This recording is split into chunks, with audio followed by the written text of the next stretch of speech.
ፀጉር ግን የት ነው የምትቆረጪው? ፀጉር ከይዣ ትመጣለህ። እንደ ህፃን ነው ቤት በመቀስ የምትቆረጪው ወይስ ወንድ? Man, shut your bitch ass up, nigga. Nobody asked you that bitch ass thing. ፀጉር በጥፍር መቁረጫ ነው የሚቆረጠው። ፀጉሩ ገብቶ በሱ ጋር ይሬ በሱ ጋር ፀጉር እኔ በጣም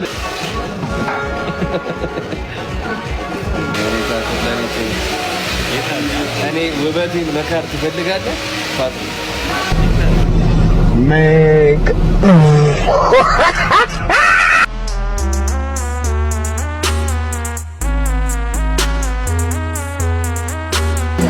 ወንድ ከሆንክ የፊቱን ቀንሰው። በጣም መልከኛ ነኝ እኔ። ይኸው እንደዚህ ባረግ ወንድ ከሆንክ የፊቱን ቀንሰው። በጣም መልከኛ ነኝ። Just let it go, bro. Let it go. You've been struggling with this sin for so long.